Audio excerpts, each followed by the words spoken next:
Hey, Ryan Reynolds here from Mint Mobile. Now, I don't know if you've heard, but Mint's premium wireless is $15 a month. But I'd like to offer one other perk. We have no stores. That means no small talk. Crazy weather we're having. No, it's not. It's just weather. It is an introvert's dream. Give it a try at mintmobile.com/switch. Upfront payment of $45 for 3-month plan, $15 per month equivalent required. New customer offer first 3 months only. Then full price plan options available. Taxes and fees extra. See mintmobile.com.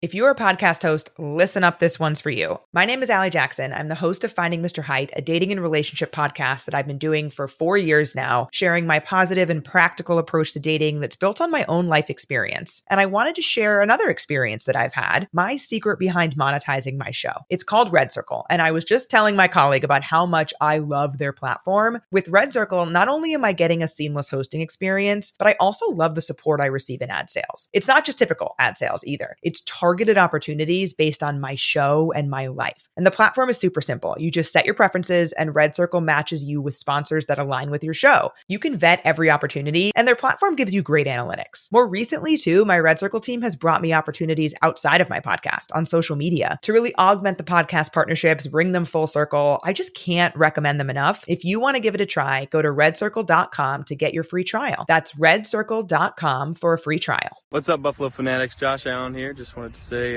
go Bills.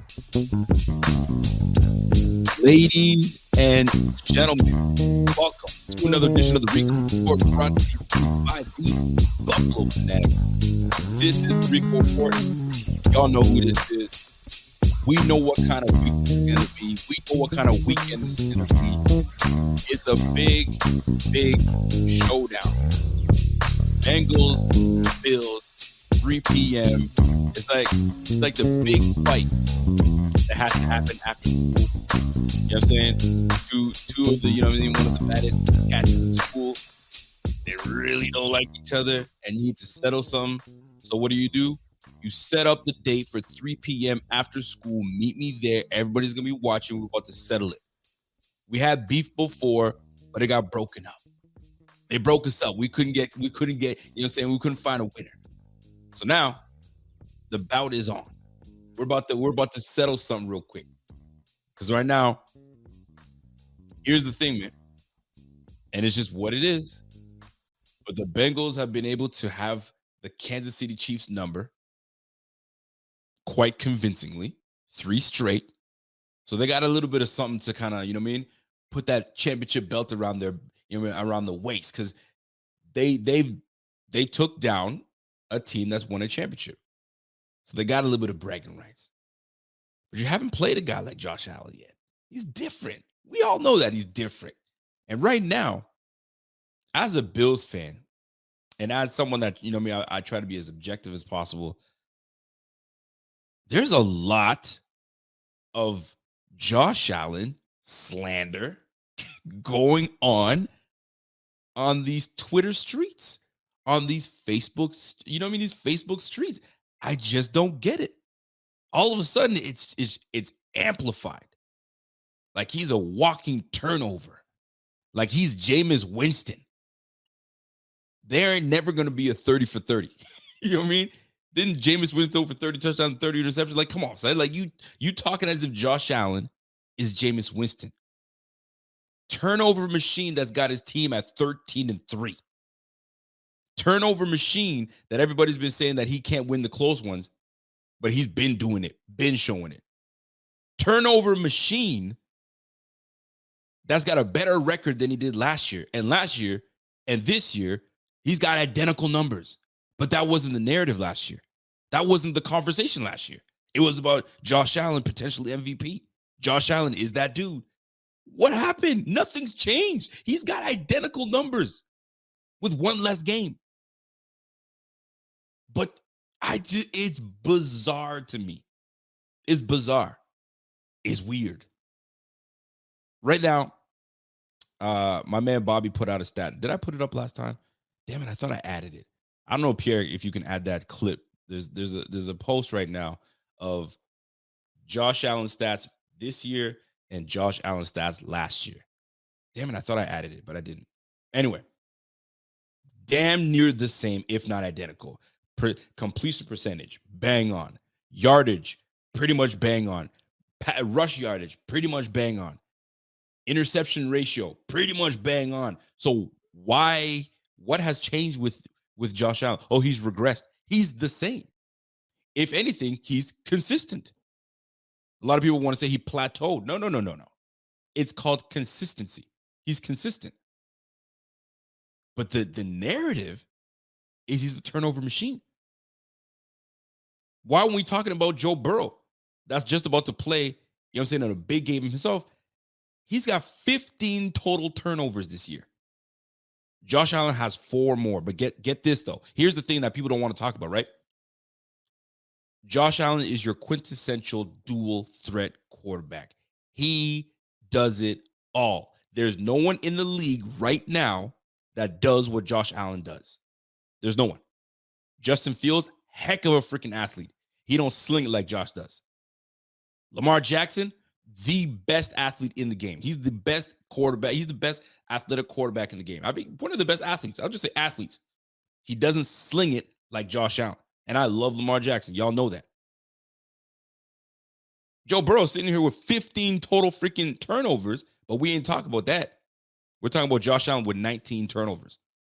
But get this, though, right? Josh Allen has 567 pass attempts. It's not like he's not throwing the football. 567 pass attempts. The most pass attempts this year is Tom Brady with like 790. But where's Tom Brady now? You know what I mean? They backed in. They backed into the playoffs and got their tail beat. But that's neither here nor there. It's just how things just move around. Like, and I get it. It's not even Super Bowl week where you have 2 weeks to try to make things to talk about. This is divisional round. And we talk about Josh Allen having issues, you know what I'm saying, holding on to the football. We are 13-3. We are on a 8-game win streak. If we were losing and we backed into the playoffs and we barely got in because of Josh Allen's turnovers, we understand. We understand. We're a 4th and 18 bat down from having 14 wins. We're you know what I'm saying, early season loss to the Dolphins. You got to give credit to the Dolphins. Dolphins won that game. Sure, we lost that one. And then we lost another one to the Jets. Divisional games. The Bengals nearly just lost this game. They squeaked out. They squeaked out of this Bengals game. They barely got out of it. Offensively, they couldn't do anything. Their defense had to bail them out. And their defense bailed them out against the freaking Patriots. We ain't talk about that, though. But Joe Burrow's cool. And I like Joe Burrow. Don't get me wrong. I fuck with Joe Burrow. Joe Burrow, that he's the type of quarterback you can invite to the cookout all day, every day. You know what I'm saying? He's that dude. He's that dude. There's no hate on Joe Burrow. I like Joe Burrow. But I'm not going to sit here and watch you suckers try to put some trash on my quarterback. No effing way. And when he gives the Bengals the business, I will be insufferable. I will be insufferable. I'm going to tell you that right now. And I like the Bengals. I actually like the Bengals. But it's not even about the Bengals. It's not even Bengals fans. It's some of these cats that are out there just making shit up. It sickens me. Yo, Josh Allen has 124 rush attempts plus 567 pass attempts. The man has the volume. He's got the volume touches. Of course, you're going to have a couple turnovers here and there. 760 yards rushing. Joe Burrow running like that? Pat Mahomes running like that? Come on, Seth. The most rush attempts. Jalen Hurts, Justin Fields, Josh Allen. The next person up, Daniel Jones. After that, Lamar Jackson. Joe Burrow has 75 rush attempts. Joe Burrow has 75 rush attempts. Trevor Lawrence, 62. Pat Mahomes, 61. Josh Allen doubled that shit. Are there going to be a couple, you know what I mean, knockdowns and turnovers? Yes, that comes with the territory when you do that. The more you pass the ball, sometimes the more interceptions you're going to throw. How many interceptions did my man Tom Brady throw tonight, this year? 9? 10 interceptions? Like, it's just going to happen. The more shots you take, Sometimes the more chances the ball's going to go in, but the more shots you take, sometimes you're going to miss them. It's just what it is. But this narrative right now that he's a turnover machine and the Bills need to. Listen, here's the thing. There was a crazy stat I saw somewhere, or somebody sent it to me. These games that Josh Allen's turned the ball over, right? We had two games that he turned the ball over. He had 2 interceptions against the Jets. We lost that game, right? Against the Vikings, I think he had 1 interception or 2. I can't recall, and we lost that by that 4th and 18 bat down and a fumble on our end in the end zone, pushed up against on the line, and it was a botched snap between center and quarterback exchange, which got the Vikings back in the game, right? So like we got to look at the turnovers. You know what I'm saying? Like total turnovers, cool, but just look at them. Just look at it. Would you look at that? Just look at it. Throws a dime dart to Cole Beasley off of Cole Beasley's chest into the interception. Like, come on, son. Like, talk about the turnovers, but talk about the type of turnovers that are happening. Is it all on him? Fuck out of here with that shit, man. We're gonna talk about it today. By the way, I'm gonna be joined by one of 2 guests. Both cats were supposed to show up, but one had some engagements that came up, so he wasn't able to make it. But we're gonna have my man Zim from the Cincinnati podcast that's gonna be joining me in just a little bit. You know what I'm saying? And he's actually right here. So yo, handle your business until we bring him on. But anyway, I had to get that off my chest real quick because I'm sick and tired of slander. And it's the talking heads. And this is why podcasts like mine and like others, regional, if you will, local, if you will, that really know the team, that really put the work in and know the team, those are the people you need to follow so they can tell you the real goods. The real goods. You feel what I'm saying? You see what I'm saying? The real goods. You don't want to go to the Willie McGinnis. Not that Willie McGinnis doing. I'm just throwing out there. You don't want to go to these cats. They take a couple notes the night before and then talk about it. Messing up names, talk about players that are not on the squad no more. He's on IR, but he's talking about, well, we better watch out for Ike Butker because, man, Ike Butker hasn't played. You know what I'm saying? I don't want to hear any of that mess. So if you want real talk coming from real cast that know the real team, you come to the local cast that know that shit. I don't want to hear nothing from these cats that man, yo, put that shit up on the screen for me, man. Put that shit up on the screen for me, man. I'm telling you right now. I see you, Pierre's out. Let me put it up there for you. Before I bring my man out, hold on. I need to put some shit out there for people to understand what's good. Josh Allen is the epitome of consistency is what you want to talk about. I don't want to hear about he's plateaued, he's regressed. Take that shit out your mouth. In one less game, 63% completion percentage. He's got 4,200 yards with one less game. And I guarantee you the game against the Bengals would have probably been a shootout. Whether we were on the winning end or the losing end, he would have had his stats, no doubt. 35 passing touchdowns, 14 interceptions, 96.6 passer rating, better than last year. 33 sacks taken. But when you rush for 124 attempts, it's going to happen. When you throw for 567 attempts, it's going to happen. Joe Burrow's got 15 turnovers. How come we ain't talking about that? Yeah, exactly. You know what I'm saying? And I mean it. I'm going to say it with my mother effing chest. Y'all know what time it is, man. And I had to set it up just right. So, by the way, if you guys are tuned in for the very first time, this is the Rico Report. It's Buffalo Fanatics. You know what we do. We got a big old game. Like I said, we got a big fight tonight. You know what I'm saying? We have a big fight, 3 p.m. Sunday. Meet me in the courtyard is going down. Everybody knows what time it is. I got to read the super chat real quick. Shout out to my man, Brandon Lisi. What's up, Brandon? Brandon says, hey, yo, some fans are afraid to criticize Josh Allen. I get it. His play is a double-edged sword, but it's okay to call him out on things he does and does not. Of course it is. But I'm not going to sit here and listen to people talk about, oh, he's a turnover machine, and the Bills better watch out because if it could turn into a blowout. If any quarterback turns the ball over to their team, it's going to be a blowout. Check this out. My man Trevor Lawrence is being praised for being gutsy. He's being praised for throwing, you know what I'm saying, for winning against, you know what I'm saying, a team that has been not so great. Threw 4 interceptions.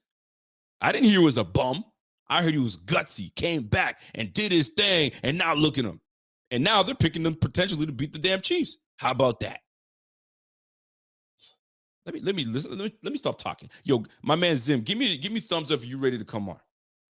Hey, you better bring that energy when I come. You know, hey, you know what I'm talking about. Ladies and gentlemen, let me bring up my man Zim. Zim, is that what it is? Yeah, it's just man, I'm just here for the show. I'm listening to the Rico report. It's you know what I'm saying. We bring it, man. We always bring it on the Rico report, and I had to bring you on because actually, what brought me to you is my man Silas. Silas is like, yo, you need to hit my man's up. He's nice like that, and ironically enough, I hit your man's up because we were in the spaces and he was speaking some facts. I was like, yo, I like this cat because I don't like people talking fluff. Give me the fluff stuff. I don't want the fluff. I want the nitty gritty. Give me the good. And I figured I'd hit up the Cincinnati pod. I got to give you guys a shout out. So for those that don't know, shout out to my man Zim coming through, Who Dey Nation. We're about to see how much who hollering they do on Sunday. We're about to find out. We'll see. We don't know. You know what I'm saying? But welcome to the show.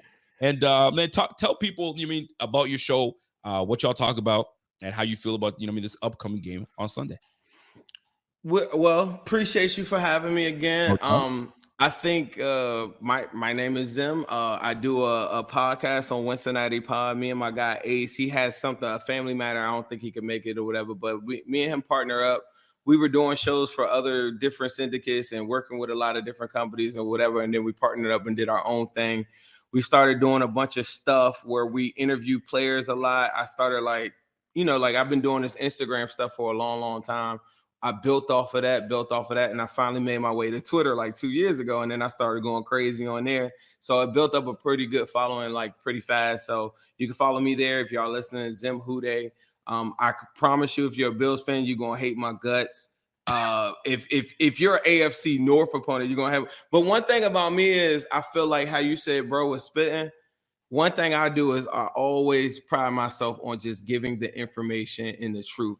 There is no shit talking or anything from my end. I just like to talk about what has happened, what's about to transpire based off of the information that we know. So that's just a little bit of a background. We actually had a real good interview with a defensive line, Zach Carter, yesterday. I saw that. And he had some good input on he thought for strategy against Josh Allen. So it might be some Bills fans that might be like, I want to laugh at this. You know what I mean? So this is one way that they think that they can attack Josh Allen. I thought defensive lineman Zach Carter kind of outlined some of that stuff. So I like that. And you know what? And I appreciate that. And there are, I got some I guess friends of the show that we bring on. We talk ish, and my team's gonna do this, your team's gonna do that. But there comes a time where you're like, the fun is over. Give me the goods, like where the ins and outs of the team, what's gonna happen, where the weaknesses are, where the strengths are, where there are things that frustrate you as a fan. That's the type of stuff we come on here. I tell people, if you want the fluff, you want the kumbaya stuff,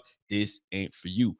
I talk about the team. I love my team, but I will criticize them right to the bone, right? So you know the drill.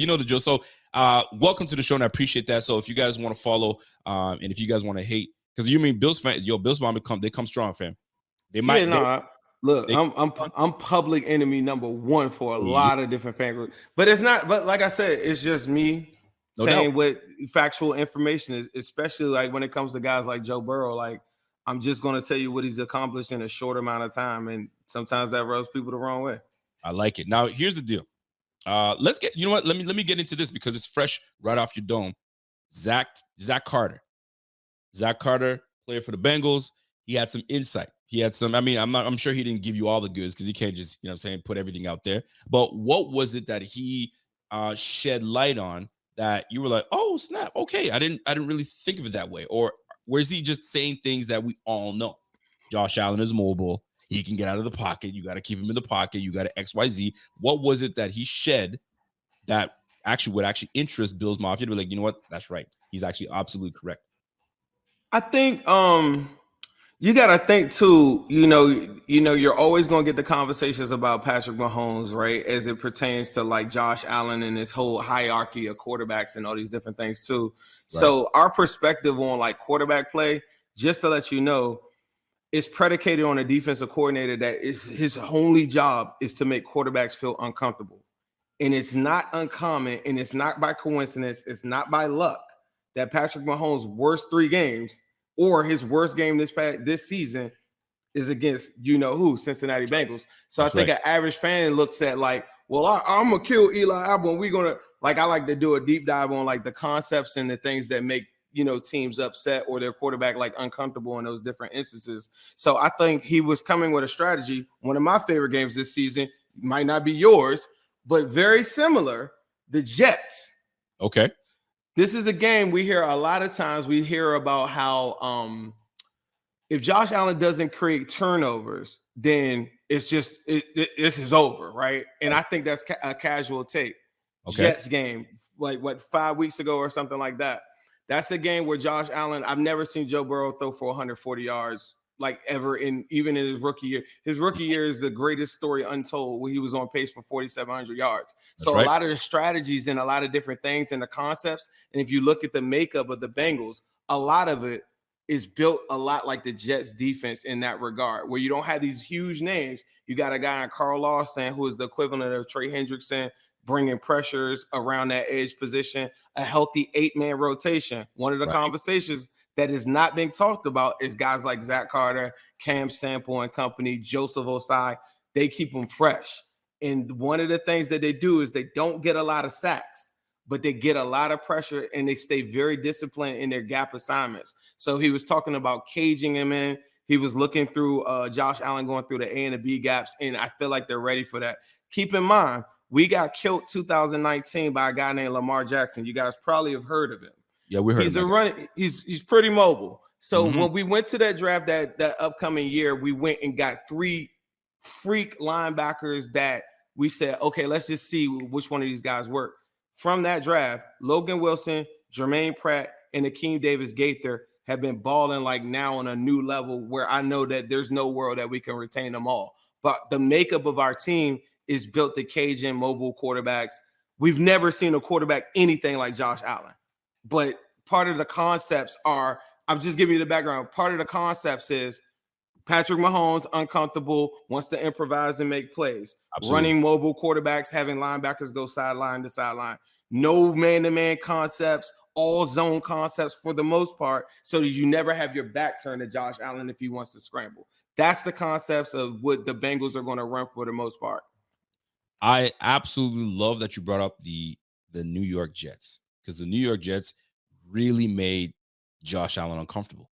And with what in what I noticed by watching the film and watching the game all over again is when with any quarterback, take away one one weapon of choice, you gotta spread the ball around.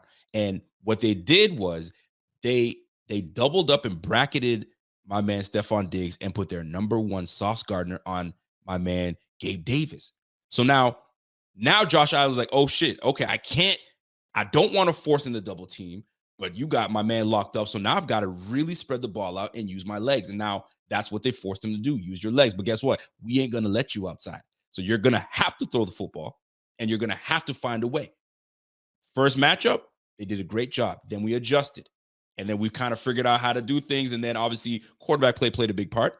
But at the end of the day, we did what we're supposed to do. So the Bengals, I feel, are going to do the same thing. And you said something that I've been saying for a year and a half now.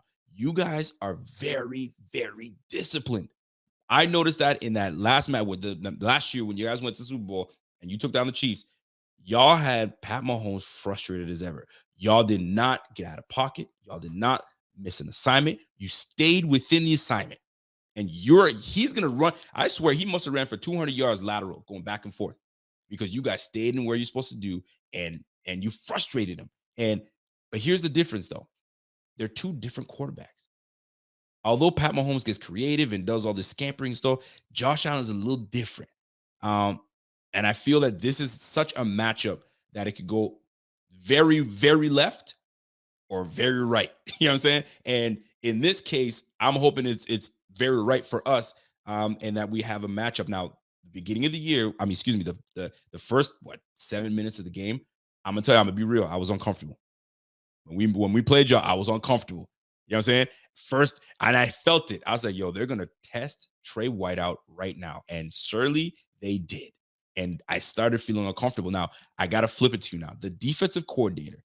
What is it about your defensive coordinator what is he going to muster up for Josh Allen? What do you feel like he's going to do, taking some from what Zach Carter told you and what you've seen? How do you feel that he's going to put a specific game plan for Josh and what he's going to do? You know, it's crazy. Another dude I rock with that they're not talking about on the injury report, because I know we're going to probably get the offensive line pretty good.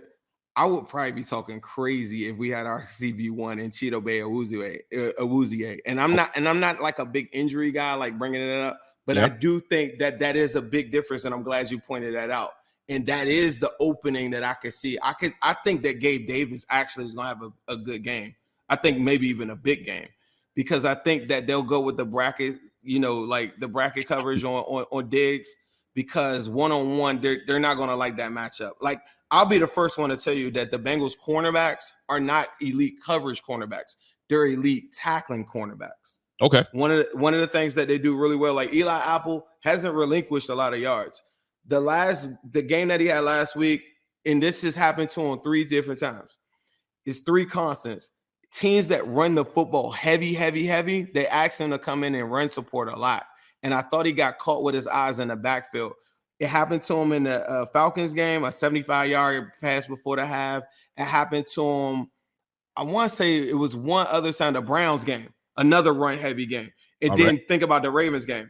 So that game is in division, Ravens, played them 3 times, just played them last week, crazy, all types of stuff, right? And I just think he got caught up in, like, let me go and stop the run.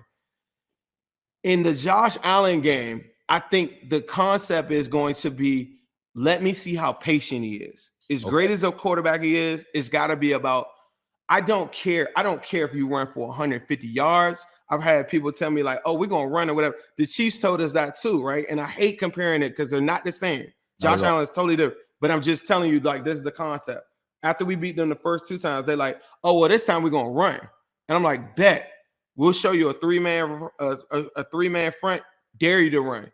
How patient will you be? Will you run the whole entire time? And let's say you ran for 150. Let's say in your wildest wet dreams, you run for 200 yards, right? The key to Lou Anarumo is, did you score?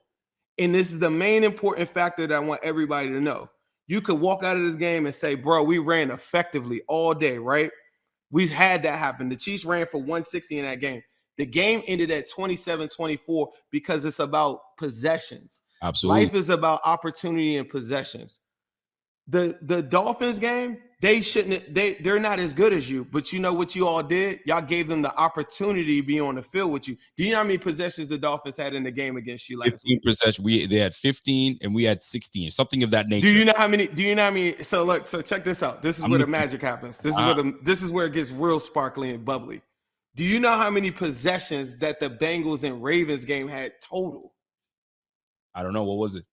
16 possessions. So Joe Burrow literally only had 7 possessions in a run-heavy style game where they're saying, I'm going to limit your opportunities. The difference is, I thought the Dolphins, and y'all saw their coordinator got fired right after the game because he was stupid to try to zero blitz. Sure, I'll show you a zero blitz look. Sure, like 2 times. But the Bengals are going to show you these multiple looks and be able to try to confuse them throughout most of the game, right? But the possessions are the only reason why the Dolphins were in that game. You can't give bad teams opportunities and different things like that. The Ravens, we controlled the game early on. The game could have been 14-0. They took a pass interference off, whatever. We started off the game 9-0.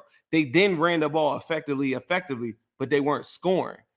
In the Chiefs game or any of these games where guys like throw, we just come back, say it's a 7-point lead or whatever. They're going to sit on the clock. They're not going to give him 15, 16 possessions to go score 30-something points. So every single possession has to count. And if it goes to a shootout kind of concept, Joe Burrow's 100% game with that, because the game that was like 12, 13 possessions, he threw for 450 yards on them, 4 tutties, 0 interceptions, and Jamar Chase went for 266 yards on the Chiefs. Against the Chiefs. Right. And then you'll say, well, my defense, it's about possessions, bro. Like, I don't care who think about if you're a Josh Allen fan right now and you're saying, bro, like, I don't care about none of that. Like, it's Josh Allen if I got the ball. That's how we are about Burrow. The game last week was a different type of game where it was a conservative game plan because you know that the opposition can't 100%. Score. So we were limited in possessions. For you guys, it will be no, like, I think that everybody says it's a shootout. It's a shootout. Maybe, but I if the Bengals get like any bit of comfort, they're not going to keep on throwing because throwing means incompletions. Incompletions means more time on the clock, more possessions, and I don't want to give you more possessions. That's what Lou Anarumo is going to do. Would you guys say you guys are, in your opinion, are you a balanced team where it's a rush, it's an even amount of rush, even amount of pass? Are you more pass heavy? Because that plays a big part in what kind of scheme we're going to get from you. That plays a big part on what kind of game this is going to be, because both these teams are very different from the last matchup.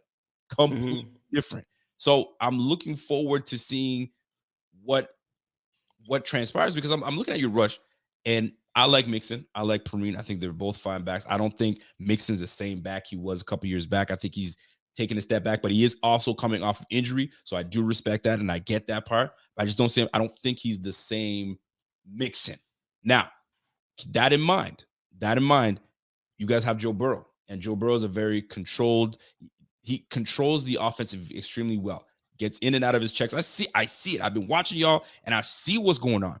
And I'm trying to think for Bills how to take away things that you guys do well. And obviously, your three-headed monster is Boyd, Higgins, and Chase. So do you take that away, play heavy zone, and keep everything in front and allow Mixon to take the dump off? Because that's what it is. Dump off to Mixon. Very good back catching out of the backfield. Is that effective for the Bills? Is that what we're going to do? Do we just send 4? Because Bills are very good with getting pressure with just 4, not having to blitz. And that's how we've had some success. And you brought up the corner. You couldn't pay me to pronounce it. Cam Taylor, but no, not even the one that you said that was injured. Or Chiwuze or something like that. Chidobe Awuzie. So I'm not even going to bother with that. But so that's our CB1, but he tore his ACL on Halloween. And that would have made a big difference, is what you're saying. So when I think of what we have, and we lost Von Miller, what a closer, what a difference maker would have been, because it's a different game. So I guess what I want to get to is, what is it where do you see the Bengals trying to attack and trying to I guess really find an advantage somewhere? Because the fluff stuff, the basic stuff is take away Chase, bracket Chase, and dive a little deeper. Where is it that, you know what I mean, Mr. Callahan, try to find a hole? Let me tell you, there's some scores, and this is how our philosophies are different. Like, I watched the end of y'all Bears game. Like, Zach Taylor would never try to score like the Falcons game. Joe Burrow had 481 yards in the game and just conceded like the rest. Just kneeled it out at the 1-yard line. Like, they're not that type of style of team. Like, they're not trying to run it up. None of that stuff. Like, the announcer was like, he should go break Norman Brockwell's record of the most passing yards of all time. The only time we ran it up on something was the Ravens, because he was talking trash. So Joe Burrow gave him like 525 yards. That's the only thing you'll get from like Shiesty. But as far as like, God, y'all you have to Shiesty.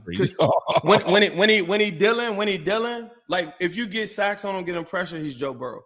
When he starts to move around and starts to go and scramble, it's Shiesty season. Oh boy. Joe Burrow currently right now, right, is a guy that I don't believe that you can blitz. So if your front 4 get home, that's the key, that's the ticket. The 3 losses that we had at the beginning of the year, the constant was Myles Garrett, Micah Parsons, and TJ Watt.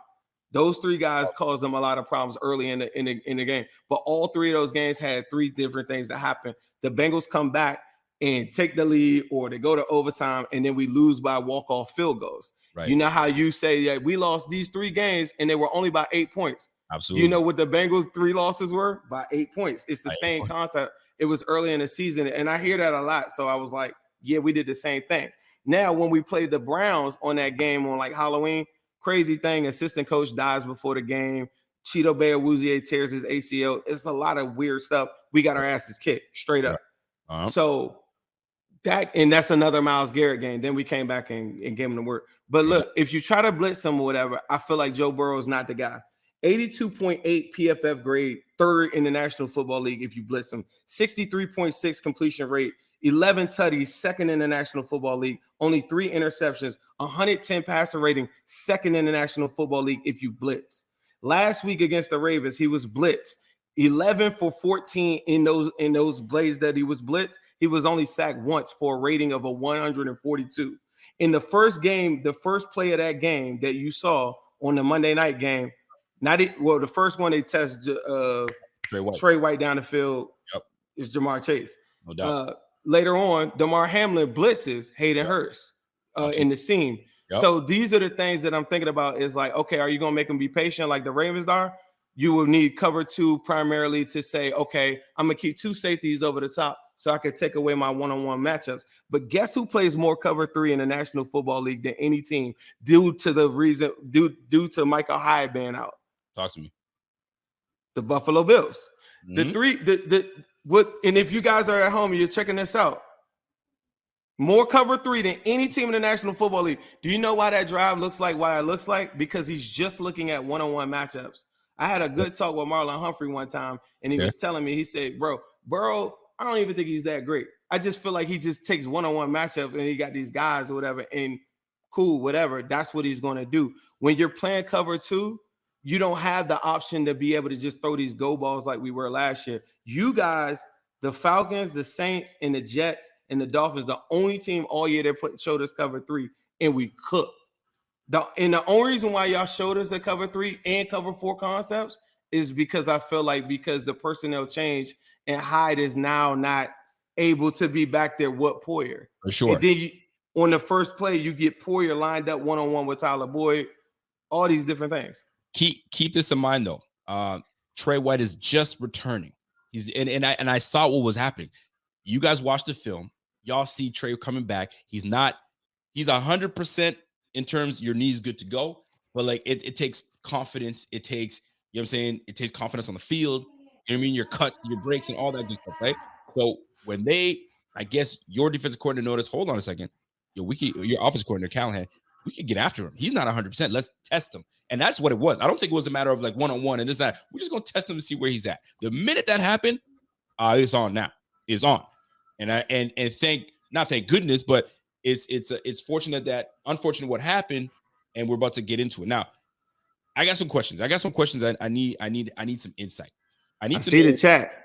They got questions too. The chat is buzzing right now, and I want to get into the chat. And I'm gonna get because I know people are like, I got the cover 3 stats straight from ESPN Next Gen.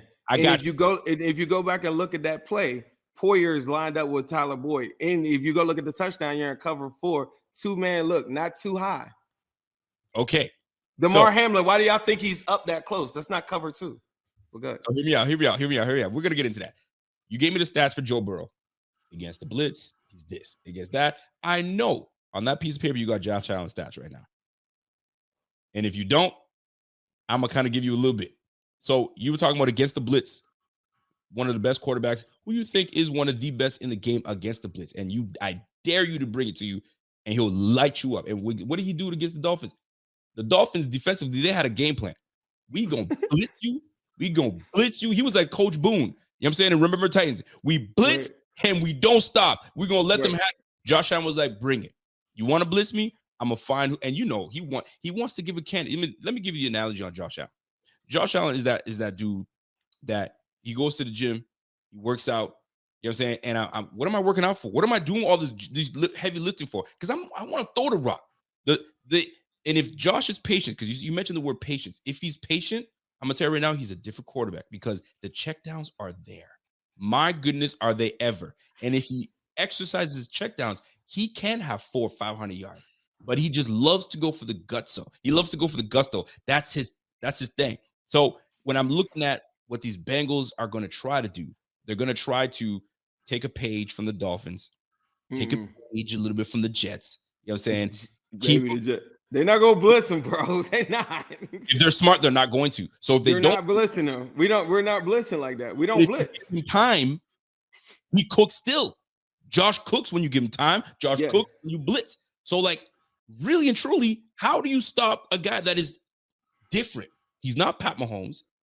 He's not Joe. He's not Herbert. He's not Lamar Jackson. The guy he's an alien. So how do you real talk? How do you stop that? That's question number one. All right. And that's a later question, but I need to know this. What the hell happened against the Ravens? Y'all almost lost that game. I don't know what happened, but we talk about possessions. Right. Hugh, you are one touchdown away from Tyler Huntley getting that, and then possessions do matter. You know what I'm saying? That's one. Right.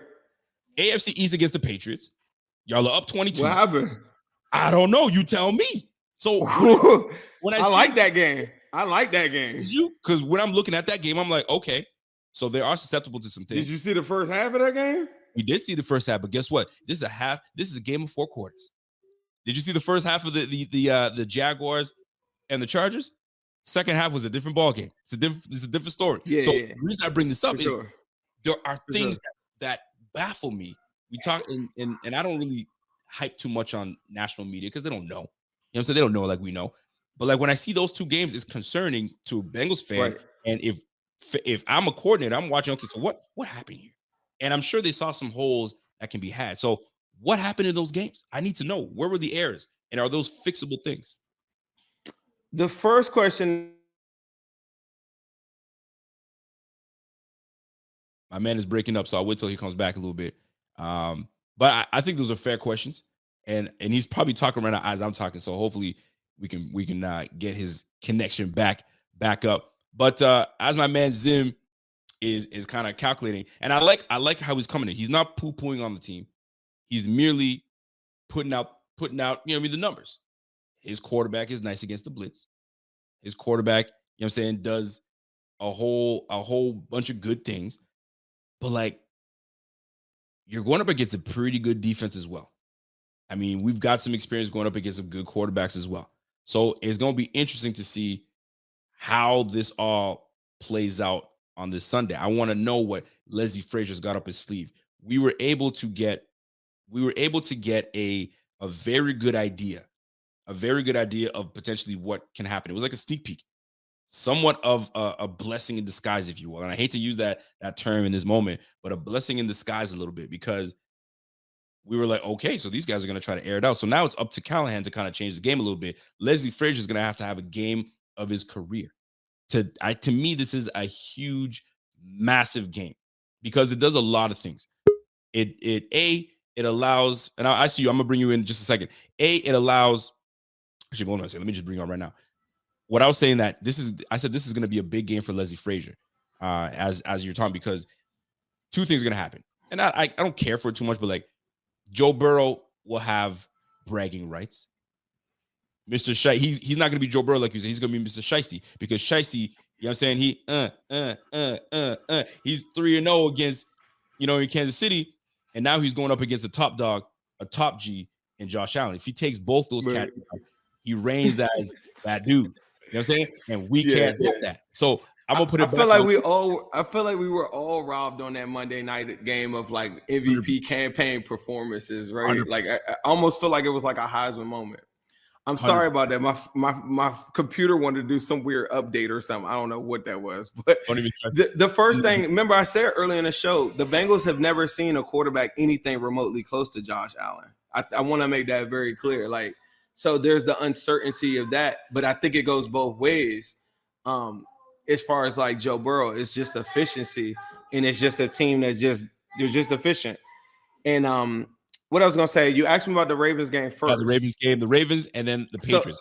So I don't have an answer for that. I tell people this all the time. I tell Bengals fans, I say, hey, look, Josh Allen is gonna break out of tackles. It's gonna have you frustrated. Josh Allen's gonna launch a ball down the field. Guy's gonna catch it, or it might be a PI. It's gonna be a lot of crazy stuff that you're not gonna like be ready for that. Yep. And so everybody's hip to that if they're being real. The Bengals have to get pressure with their front four. They don't really blitz that often. They'll send some blitzes with Mike Hilton's, but they're predominantly like run blitzes. You talked about the Ravens game. Me going at that Ravens game, I talked about the possessions. I was very disappointed on how that game should have got closed out. Like Burrow had the ball with 4 minutes left, and I'm used to him getting the ball 4 minutes left and then putting it up, putting it on closing time. It's closing time. Like Jamar Chase, I thought had a drop on that one drive or whatever, and then nobody was really open. I think he went the conservative way. I don't know. You know what I'm saying? That's one of them games we just played them the week before, and just behind the scenes, I just thought it was just so y'all know. You know how the division games go. I thought like our fans were complaining about this a lot, but bro, y'all could go watch this. I feel like they were trying to like hurt us, and they rested a bunch of people. Zim, don't go there. I'm gonna tell you why, bro. It's video of like Marcus Peters punching dude and all this other stuff. And then check this out. Our starting right guard gets hurt in the game where the guy looks like he could kind of pull off of it, falls right onto his leg. It's clear they had an agenda, and then their coach made no mistake about like, oh yeah, I ain't see nothing. And then, but y'all don't know the history on that too. Listen, like you don't have to explain anything in the AFC North. It's a battle. You don't gotta explain. It was nasty, bro. Like that stupid flip, that coin flip game was nasty. Let me tell you, it's funny that you bring up they were kind of doing some funny business. Because I mean, I wouldn't even call it dirty. It's like if you know you're better, it's just like unnecessary. Like after the play, like every single play you pull in, there was turning ankles and like weird. Like I'm like, all right. I mean, some dumb stuff. Check this out. I'm watching the Bengals-Bills game, and two things stood out to me. And I was like, ooh, what's up with that? Trey Hendrickson, I think it was Trey Hendrickson, comes around the corner. It doesn't get to the quarterback. He's falling and does a hip roll into the legs of Josh Allen. I said, nah, fam, you didn't just do that. You know what I'm saying? He put a little extra something into Josh Allen. And I'm like, funny business. All right, cool. Trey Hurst, amazing block on Teron Johnson. He came in and put a block on Teron Johnson, right? I get it. You got to finish your blocks. Teron Johnson's back to him. He's in turf. That's the injury that happened with the concussion. Here comes Hayden Hurst. Boom, right into. I was like, unnecessary. So, but you don't think that's just the standard pancake block, though? Bro, the pancake block is when I'm facing you and I put you on your back. Pancake. When you're facing if I'm initiated in a block and your back could be turned to me, I'm still entitled to be able to push you down on your back. You know you have him when he's on his face first. You done. The play is over. But when you put your helmet into his back and then cause a concussion, because I know ain't no way that concussion was caused from that first hit. But I bring that up because I find there's some funny business. But when teams are starting to get to know each other and you're trying to, dominate, I get that part. So now, let's get to the nitty-gritty. Right.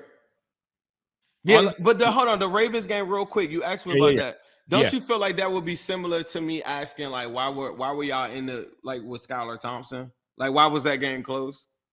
Like, to me, it's like a win is a... It was close, though, because everybody's talking about it right now. Everybody and their mama's talking about it. Turnovers. Josh is giving up the ball. We gave up the football. They turned the ball over 2 times too, right? But Tyler Huntley was running, looking like Lamar Jackson. He's a fast quarterback, and they're a heavy. Good. They run like a triple option. He didn't like. Let me tell you this: there's only one quarterback that's thrown over 300 yards on us the whole entire season, and that guy's name is Tom Brady, and he did 70 of it in garbage time on a meaningless drive at the end of the game. Like it's like nobody really throws on us. I thought that game plan was really good, efficient. And they ran the ball like crazy. Like that's a dangerous game though that you playing. Because like I said, you run the football. They ran for probably 160 yards. How many points they score?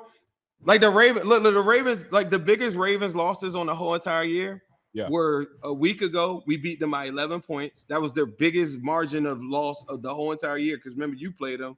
Yep. You beat them by 4, right? And Lamar had a chance to win too. It was close. Right? And he threw the pick. Yep. The other game that they lost was by 10 points. And then the third biggest loss that they had the whole entire year was by 7 points. That was a team that was regarded as, in all the metrics say that was like the second best defense in all of football. And the personnel that they have, as far as like the cover 2 with Marcus Williams, Marcus Peters, Marlon Humphrey, them linebackers with Roquan and Patrick Queen, they got the personnel to make you play conservative as hell. If you play around out there, they're a crazy bunch. That defense, once y'all didn't play them with Roquan. Since then, they hadn't allowed over 12 points a game. Like, bro, that was going crazy. That defense is serious. So in all honesty, do you feel this game is going to be close? Yeah, for sure. I don't see a scenario, even if y'all were starting to blow us out. I just seen it so many different times where Joe just comes right back and he'll sit like we're second in the National Football League in possessions. So one of the things that he'll do like is just have like these long grinded out drives, get the momentum back or whatever. Like I've seen it a lot. He will take his checks down. That's one thing I do like about Joe Burrow. He ain't gonna force take it more than you were talking about Mixon earlier, right? Right. He missed 4 games, ended up with 800 something yards rushing, right? Yep. He had over 1,300 all-purpose yards. Our running backs combined for like 50 catches or something like that. It's absurd. They had more. Our running backs had more catches than Tyler Boyd. Like that's a big function of what we're going to do. And this is why I feel this matchup is going to be great because we have two solid cover corners in Matt Milano and Tremaine Edmonds. We have very good linemen in Greg Rousseau, Ed Oliver. I mean, we got some guys that's going to get some pressure. We got some guys that's going to get their hands up, getting in lanes to avoid those. But what I like about Joe Burrow, and which is going to be my next question, is how Joe cool, right? But I'm going to get more into it because I was in the Spaces chat. Ace was in it. I don't think you were in it, but Ace was in it. And I asked the question, hey, you guys, there's some things that drive Bills fans nuts about Josh Allen. We know it. That's our quarterback. I mean, he does, with all the great that he does, there's some things that throw us off a little bit. And I asked, what is it about Joe Burrow that kind of frustrates y'all?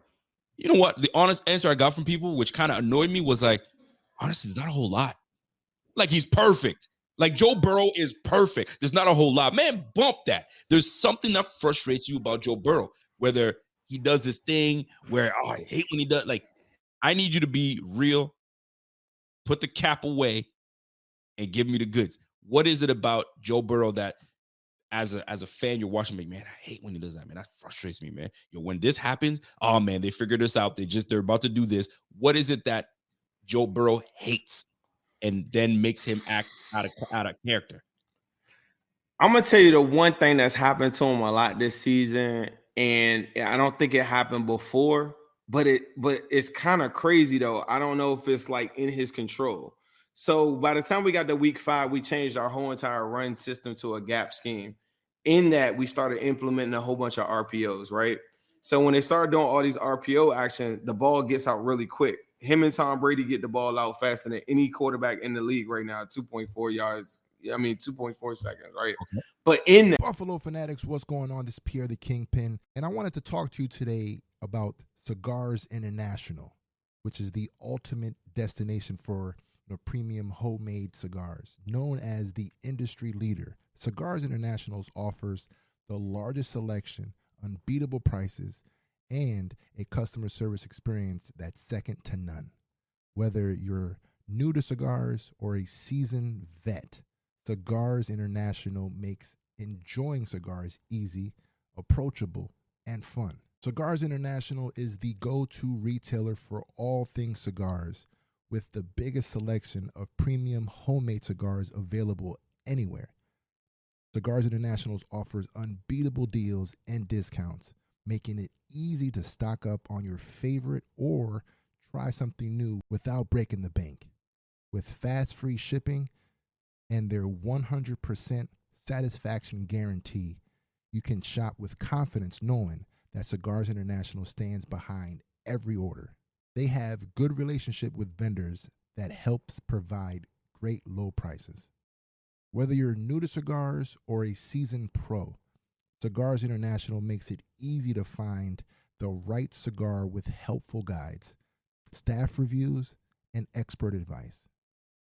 It's not just about cigars. Cigars International also offers a wide range of accessories and more to elevate your smoking experience. Check out the great deals every day at cigarsinternational.com. That's cigars, CIGARS, international.com. Use code FANATICS at checkout for 20% off your order of $50 or more, plus free shipping. Or visit www.cigarsinternational.com/fanatics, and the discount will automatically apply. Again, use code FANATICS at checkout for 20% off your order of $50 or more, plus free shipping. Or visit www.cigarsinternational.com/fanatics, and the discount will automatically apply. He threw, what, 12, 13 picks or something like that? But 7 of them picks, I swear to you, go look it up. Just Google Joe Burrow's interceptions. Mm-hmm. They're tip passes. And for the life of us, we're like, okay, why you keep on throwing into these different lanes? And it's almost like he's almost like a robot, like in like how he wants to get the ball out. Okay. I don't know if it's like a knock on him, but I think that coordinators are just telling the defense, get your hands up. And like Myles Garrett, TJ Watt, and all these guys, like I'm talking about making one-handed catches as his interceptions. He's not throwing the ball down the field and it's like interceptions. The one that ticked me off, he did throw one in the Ravens Week 5 game that was horrible. But he came back and took the lead. But that's the one thing that I don't feel like it's in his control, or if it is, he needs to maybe pump fake or something like that more or whatever. But he's a really good decision maker. Just so we know, he's currently the highest completion percentage in the National Football League, in the history of the National Football League. He overtook Drew Brees earlier this season at 69%. He's also the highest completion rating of any quarterback in the playoffs history, in the history of football. And if anybody thinks I'm capping, we could look it up. And it doesn't mean that he's perfect. And it doesn't mean that he's the athlete that Josh Allen is. It doesn't mean that he's a cyborg arm. It doesn't mean any of that, but he's efficient.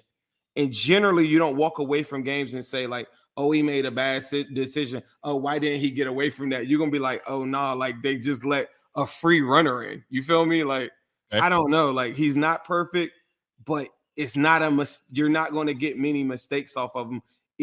When what I tell people is the Bills could win this game by a comfortable lead, right? But what it will take is guys like Russo, guys like Shaq Lawson, balling. Yep. Oh, like don't tell me that I got excuses. Like I don't need excuses. Like if I lose, straight up shake your hand. Like any L that we get, but your guys gotta ball out and make plays. And if you don't make them plays, you're gonna walk away and be sick, complaining about something else that I hear every week, and it drives me insane. But it is what it is, bro. It's so funny because I asked you, like, because I asked all these other cats what is about them, and you the same cat. You said the same thing. Not a whole lot that he does bugs you. Not a whole lot. I can give you a litany of things that Josh Allen does that, like, oh, I hate when he does this. And da, da, da, da, da. You didn't give me a whole lot. It's two different. It's two, like, one of my favorite players in NBA right now is Ja Morant. Josh Allen is Ja Morant. Like you're gonna take the mistakes with it. He's gonna dunk on somebody crazy, right? Yeah. But Joe Burrow is maybe, I don't know, like, give me like the most efficient guy you know. You feel what I'm saying? Like, you know what I'm saying? Like, I got you. It's not sexy. It's like he's Klay Thompson. He's just efficient. He's not dunking on nobody. You're not gonna look at Klay and be like, "Why did you shoot that?" Like you're just gonna be like, "Damn, you missed." You missed. You know what I'm saying? Like, I got you. And that's what I'm saying. Like, I think people take it like the two styles are so different, and that's why if you're a Bills fan, you probably don't understand it because you'll take the boom because the boom is way crazier than the bust. That's the nature of the game. You see what I'm saying? Josh Allen is he's not boomer, but he's like, you take the good with the bad, and it's a gift and curse. You know what I'm saying? It's like I have a son. He's 6 years old. I'm not. He's determined. All these different things. You're not showing him Josh Allen tape, thinking like my son is going to throw a football 90 yards on the field. You're trying to show him like, hey, look, keep your hands on the football. Stay mechanically sound. Make sure that when you move to your platform, you're throwing the ball like this. Like that's like Joe Burrow. Like I feel like show him Joe Burrow film and not Josh Allen film. Because there's only one Josh Allen. You gotta be a superhero to be like a Josh Allen. You feel me? Okay. So you see what I got you. Now here's if you want to be like think about Joe Burrow, how he got here. He had to beat out guys at Ohio State. Like he wasn't like regarded as like this guy, whatever. He had to practice to get to the point that he was at. Be like, okay, whereas Josh always had arm talent, he just had to work and hone in on his skills to get to the point where he's at. Where I feel like Joe Burrow he'll never have the arm talent of Josh Allen. He'll never be able to throw the ball that far, and he'll never be able to do certain things. So you got to take the good with the bad with it because it's good is so much better than everybody else's. But Joe Burrow they had to go get Chase Burrow. Yeah, Chase Burrow. They had to go get Jamar Chase for him to kind of get him going. But that's what you need You could say that, but let's just recap our season. Diggs, I get it. Let's recap though. Go ahead. Joe Mixon missed 4 games. Hayden Hurst missed 3 games. Jamar Chase was out 4 weeks. When he went out, he just threw it to Trent Irwin. Before T. Higgins missed 4 games as well. He was concussed in the Jets game, knocked out of the Steelers game, suited up for the Browns game. Like, he didn't have all these guys. When we played the Browns game, he didn't have any of them guys except Jamar for that one game. So all those narratives he killed. Did he have? But hold on. Did he ever have both of them out at once? Yeah, Browns game. He had. No. Thank you. He always had one of them. And if you could tell me T. Higgins, it can be a number 1 receiver on any other team. Facts or not? Yeah, for sure. So take away. So Higgins is gone. Jamar is in. Jamar is gone. Higgins is in. He's always got a number 1 receiver to go to. So you can't say, oh, the injuries happen. You know what I'm saying? That's why I got to get you on that. You feel me? Now, if you take Dick. Well, I mean, you started off. At the very beginning, you said T. Higgins and Jamar Chase, and you named all of. But I'm just showing you throughout the season, though, he did go games where all of these guys. Both. I get it. Well, but I'm saying even in some of them games, like say when we went to go play the Chiefs, he didn't have Mixon, he didn't have Hayden Hurst, or it's not like he had all these guys at his disposal every game. But that's not even my point. Life is like this. Tom Brady isn't the best quarterback of all time because he has the best arm or any of these different things. Like these are two different. Like I don't need arguments of my skill positions on to build up my guy. Right. Facts. Life to me is about like resources. So whoever has the most resources, Tom Brady had Belichick, all these resources around him, and that's what creates the GOAT moniker and all these different things like that. Joe Burrow, could he be as successful as what he is right now? Maybe not. Maybe not. We'll never know. He has resources, and I like that. And this is why when we talk about resources, both teams have great resources. And I'm gonna, you know what? We have this thing that we play. And are you ready for it? Because I don't want to take too much of your time. You straight? You're good? Yeah, I'm good. No doubt about it. So we got. I never got a chance to talk to Bills fans on Twitter space. They never came in our spaces. Oh, trust me, they're gonna come. They after. never came. You can't come. You can't get a mic now if you didn't come before.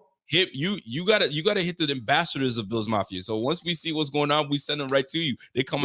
They should have hollered at us before. If they wanted to talk to us now. You can't come afterwards. Just like afterwards, if I win, I'm not gonna pull up in a Bill space and be like, "Yeah, I didn't."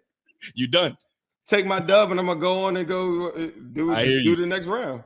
I don't know. Bills fans are kind of petty, so we might find your spaces and come in. You gonna find it, and you ain't gonna get no mic. You're just gonna be sitting there listening. So they came and talked to us. No doubt about it. All right, check this out though. We got something called two thoughts, 2 words. I'm gonna name a couple things, and I want to get your thoughts on these things I'm gonna name. You don't know what I'm gonna name, so I want to get your thoughts, and I want your honest thoughts. I want your fan perspective thoughts, and how it pertains. And I'm gonna gear it to how it pertains to this game coming up because it's a big one. All right, so I let you kind of chill out a little bit, and we're gonna get back to you.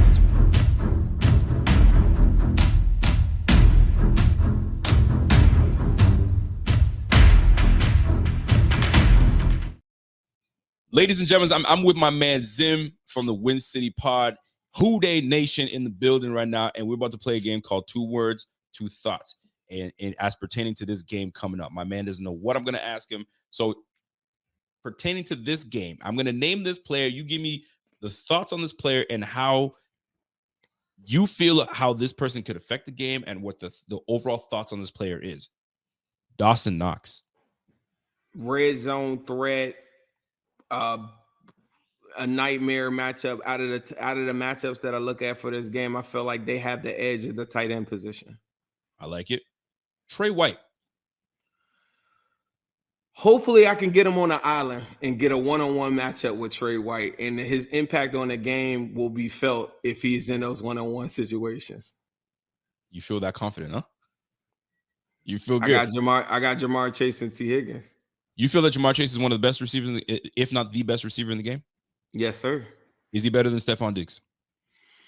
It depends on the scale that you look at it. Who's more accomplished? Stephon Diggs. Stephon Diggs has always been one of my favorite wide receivers. You got to understand, too, I live in the D.C. area. So one of my good friends is a running back coach at Maryland. So I'm a Maryland enthusiast. So I love Stephon Diggs. But he ain't no spring chicken anymore. Jamar Chase is 22 years old, so it's two different conversations. It's easy, baby.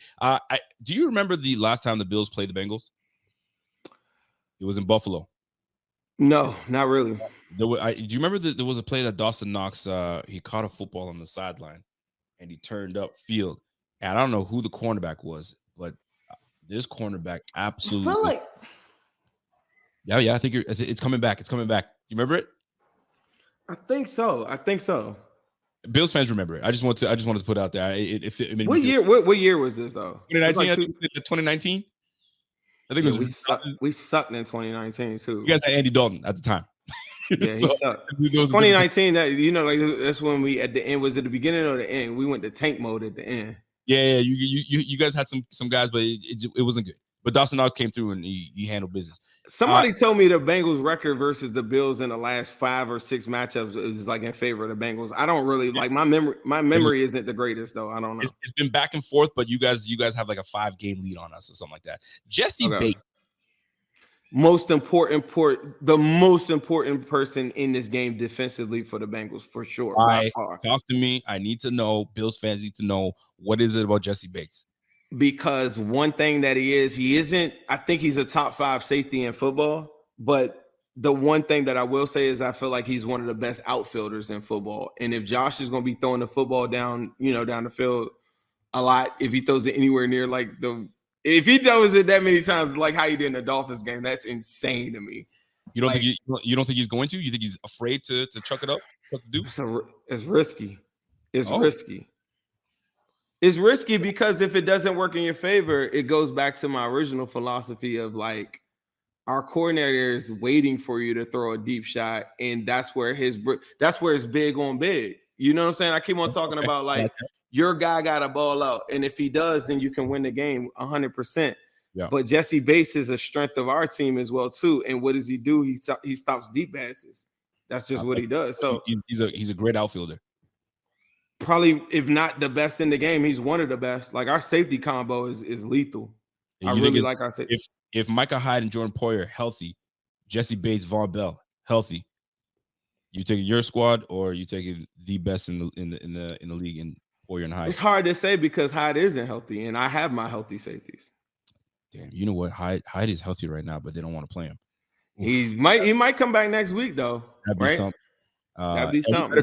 He better come back next week. I see how you kind of worded it. I think that would have tipped the game a lot too, because I think the concepts that I was talking about in cover 2, you would have been able to implement them a lot more in that instance. And I think that's where the one-on-one matchups go or whatever. But I just think Bates is like one of them guys, bro. Like he's Von a really Bell. Good.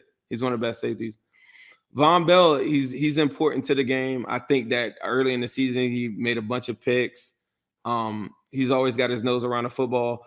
Every single snap that you see, you're going to see Von Bell and Jermaine Pratt ripping at the football like you've never seen before. And the last 4 games, they called 6 turnovers. And that's just I feel like our defense at times is an extension of the offense where they tried, like the number one thing they're trying to tackle, but they're trying to make turnovers. That's just what they do. Second best nose tackle in the game. I was watching Dexter Lawrence the other day. Oh my God, the dude is insane. Like, I don't know if people like really watch Trench, whatever, but DJ Reader is one of them dudes, bro. Like, love DJ Reader. You're not running on DJ Reader. Like, you can probably maybe get some successful runs on the Bengals for sure, but DJ Reader is a man, a big time man. Can you see that super chat? Can you see that comment on the bottom right there? Yep. Bengals passing defense is ranked 23rd, but Von Bell, Jesse Bates. You talk about how great they are with a 23rd ranked defense. And it's not even shade. I'm just trying to understand, like, is it more, do you guys more have a bend, don't break type of defense? Because I know you said you don't get a whole bunch of sacks, just very disciplined. They don't get a lot of sacks. They don't get a crazy amount of picks, especially from the cornerback position. They get primarily like picks from the safety position. At times, I felt like the one game I thought they gave up a lot of yards was like to Tom Brady, like early in the game. And then they came back later on and like clamped it up. They make a lot of second half adjustments. And like I said, there's only been one quarterback that threw for 300 yards. It was that Bucs game. Outside of that, nobody else threw for 300 yards. So It's not the greatest defense of all time, but they just don't allow like major big plays or big games. And that's just how they do it. They force guys to be patient and play underneath. And if you throw deep, that's where the picks and stuff generally happen for us. So that's what we like to do. You're the Buffalo Bills offensive coordinator. Hold on, I got a little something for you. I don't know, because you said you were a little hazy on the 29th. Sean Williams. Yeah, right. Hold on. Bang. There it is. There it is. And that's Bates. 30. Who's number 30? That's Bates. Oh shit. Okay. I just want to remind you, who's coming your way. Who's coming your way. I like that. Here we go. I just want to give you one more shot. Bow wow. Do I get a chance to put some highlights up? I got some highlights from Monday night. Y'all want to watch some highlights? We can run some. Y'all want to talk to me about Trey White? We can run a couple highlights now. I had to give you a little something. I appreciate it. No, I do remember when you said it. I was like, I know somebody like whatever, but yeah, that's young Jesse Bates for sure. Yeah, young Jesse Bates. My man said, got him. So, real question though. Better come out there on Sunday and do it like you ain't got me yet till you get the dub. Like I ain't sure. Cool highlight. You're offensive coordinator Ken Dorsey, and you've got to attack this defense that you speak very highly of. Where can we attack? Where would you attack? Right? What scheme? What would you do? Where is it that we can find there's a weakness? And this is where we got to exploit on this Bengals defense. I feel like the best way to attack it, like I said earlier, Eli, he's given up one 100-yard game on the season because he works as a system and they're tied at the string. Okay. Like Cam Taylor-Britt is not giving up 100. He's now going into his 11 for 12 start. Like they don't give up a lot of yards. They're just a real good tackling team. And then they rely on the safeties in the back end to, pick it up and clean it up. So I just think that if they're able to get double moves, get miscommunication from the safeties or whatever, you'll see that Stephon Diggs should do a really good job. We saw a little bit of that on Monday night. Like I think they're going to concede a lot of stuff underneath. I think that Beasley could be a big part in this game and giving up a lot of underneath stuff. It's just all about like, are they going to be able to stay patient with it? Because they're not trying to give up the big play. And I think they're going to try to bait him into a lot of stuff like deep. But if he can stay underneath and just go and, will and deal, whatever. But see, that's where the score thing kind of comes into play a little bit. When you're not scoring that fast, then it's just the time is just not feasible. And that's the game plan. It's like, we want to make you throw everything underneath perfect. Don't make a mistake. And that's generally like what they do. They go into a lot of concepts where they drop 7. It looks like a 4-man front, especially on third down. They rely on Trey Hendrickson and Joseph Osai to get pressure. That's just what they do. But I think that Dorsey should be able to say, we can run on these guys whenever we see these looks and take those yards that they're showing us and don't get greedy and throw the ball down the field. He should be able to say pre-snap, if I get this look, Josh, this is how I want to take advantage of Eli or Cam Taylor-Britt. There's a lot of different ways that I feel like they can exploit it. And especially if he sees any man concepts like after the snap or whatever, if he sees a lane, then Josh needs to run. I think one of the other things too is the Bengals are one of the worst play action defensive teams in the National Football Leagues as well. So if they're setting up the run and then they're doing a lot of play action doses in there too, I think that they could gash up the Bengals up really crazy with that too. Here's the thing, man. We don't do too much. It's crazy because we have the ability. We got James Cook, we got Devin Singletary, very good backs. And as a fan, and I'm watching this, I feel like we don't commit to the run. I don't want to say we don't run because we're one of the better rushing teams in the league. We don't commit to the run. But we have such a 3-headed monster with Josh, James Cook, and Devin Singletary. We can kind of the opportunities will be there. They will be there. And I saw what Dobbins was able to do to you guys. And I was like, fam, Dobbins has a similar skill set to James Cook. Maybe we can. And James Cook is subtle. I think so. I think so. I'm going to tell you, though, it's part of what they're going to do is like they rather give you the run yards because it just short. Like I keep on going back to this concept. Yep. Like I feel like the Dolphins game is like the stupidest game plan you could ever do to a team that can throw like that. You can't, like, even incompletions just stop the clock and it just gives them more time to come and get you. Even if they punted the ball to you, Like, it's just giving them more time to go get the ball back. They're not going to try to let Josh Allen possess the football. And that, if that means he goes on a long drive, we're going to try to come back with the long drive ourselves or whatever. Like, they're going to feast on the fact that if you're running the football, we feel like it's running against yourself. You're running against your amount of possessions. And then when you do get the possessions that you want, maybe we get a turnover or something like that. And then what are the rushing yards for them? They're all for nothing. Letting the Bengals walk out of there, right, without bombing on them, throwing deep passes would be, you will walk away as a Bills fan and say, bro, why we ain't throw deep on them? You see what I'm saying? Okay, I think, like, you'll see, like, this is my last time to bring up the Chiefs because I know y'all got like some weird beef going on or whatever. But like, hey, look, I packed them up 3 times. I ain't tripping on those Chiefs. Like, I took them out 3 straight in 1 calendar year. So you're talking to the wrong. So the last time that we saw them, they were like, bro, we're going to run the football when we should, because we'll show you 3-man fronts a lot. They ran like crazy. They ran for like 155. But then when they make clock and not score, they ain't score enough. You're killing your own clock. They killed their own clock. And when Kelsey got a huge fumble in it, and mind you, they were converting huge 4th downs, all types of stuff, bro. Like, they were doing a lot of crazy stuff to even be in that. We had drop touchdowns, all types of crap. But the number one reason why the game was 27-24 wasn't because we're like some elite defense. We just limit the opportunities, and we like to sit on, like I said, the Bengals are second in time of possession in the National Football League. They're going to try to sit on the clock and go on long drives that are going. They just take boom, Hurst, Boyd, Mixon. You know what I'm saying? Take a shot. That's just how they roll. Well, what you're telling us is what Bills have to do is get up on you guys early, because I mean we're the number 2 scoring offense in the game right now. I think we're number 2. I think you guys are number 4 to number 5. 4. So, don't you try to put me at 5? I'm at 4. Don't the way I sound? Don't I sound like some team that just scores like 14 points a game? It's like we do score. It's just listen. It's just I know. I feel like the whole tone. I was like, it's efficient. We run. We're trying to.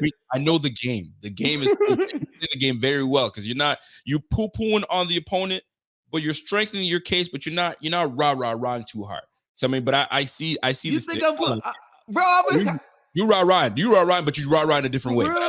I like it though. I like it. So I think that Josh Allen is incredible. I've said that like 5 times. I think the defense of the Bills is incredible. I don't think your offensive line is incredible at all. It's not. I think they're different elements. Like, if Hyde and Poyer were playing, if I was a Bengals fan, I would be looking at this a lot different, because it could look a lot like the Ravens game, like, in my mind. But like, it's one of them things, bro. Like, we won big games, gone straight to a Super Bowl. So you're not going to get a Bengals fan to be like, man, please let me get some points. Like, I just came straight from a bowl, bro. Like somebody in the crowd was like, bro, meth is real. I'm thinking to myself, like, meth got me to a bowl. Yes, we lost, but we lost on 1 possession. Like, I'm not like some random Dolphin fan blowing smoke saying, bro, this our year. Like, bro, we literally came from a bowl. And here, I do want to say something about this defense, because I know how explosive your offense can be, and I know what it looked like in the first,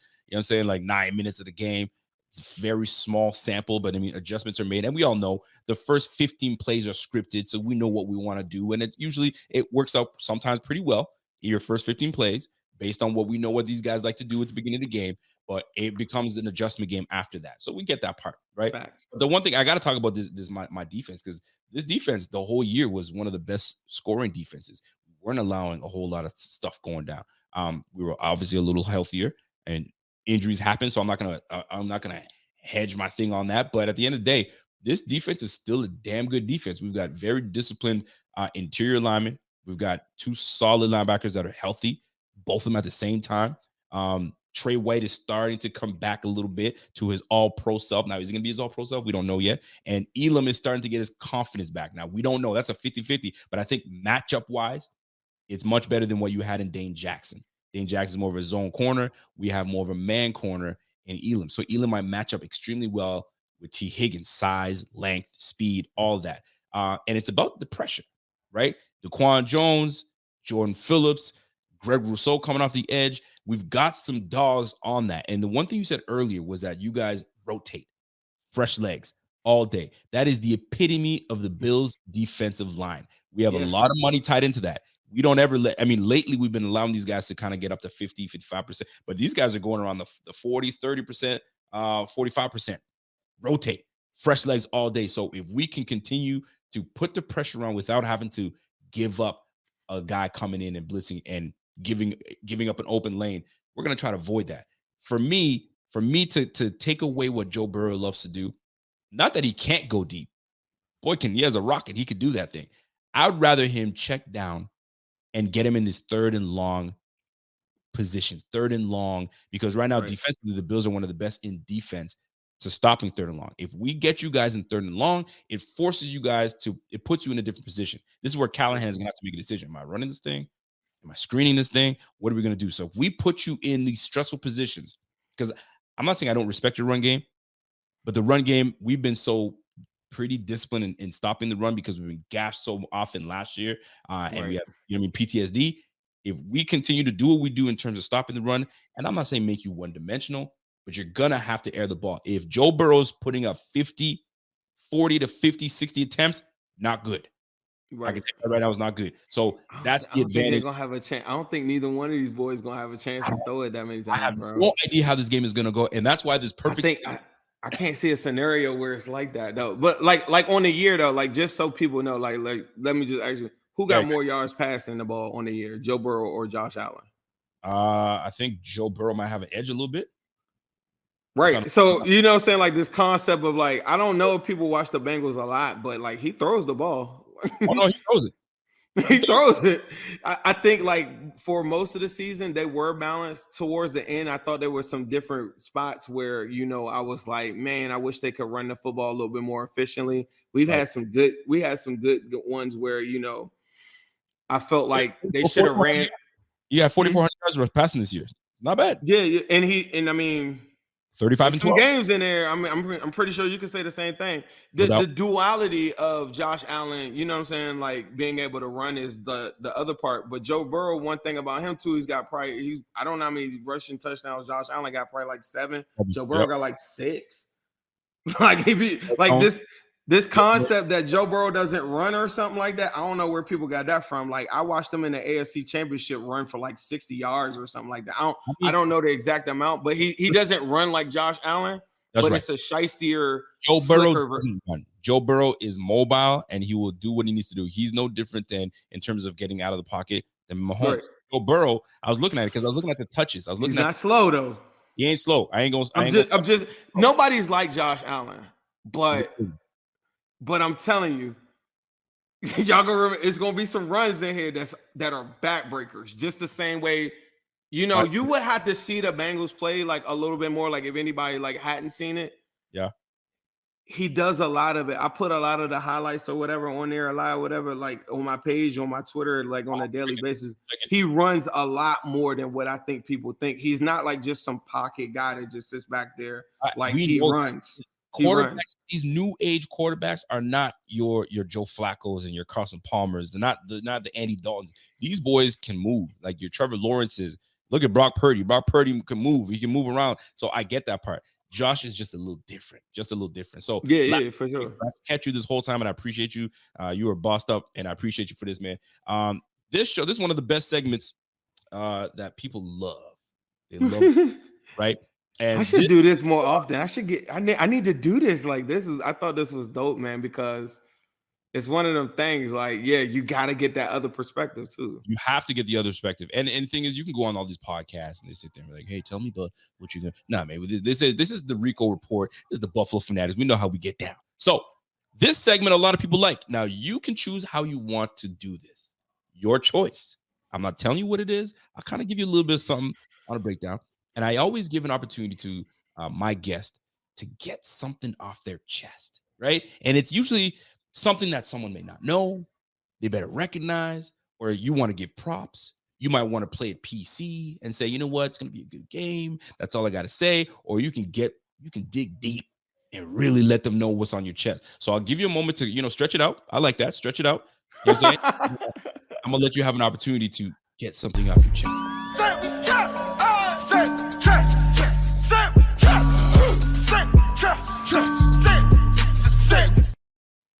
and gentlemen, my man Zim from the Cincinnati podcast has got something to say.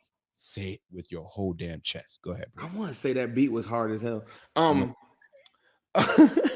I just want to say, like, man, I appreciate you having me on the show, man. I appreciate, like, you know, linking up with people of like minds. I love football. I love talking football. I think I told somebody this earlier today. When somebody tells you that, man, it's going to be a good game, that's just code word for I hope my team kicks your ass. So, like, I hope you guys have a great day out there. I'm not with that. I'm really strong-minded in my beliefs, and I feel like Joe Burrow is like one of the more – the game isn't like what people think sometimes, and he represents something that you don't see often.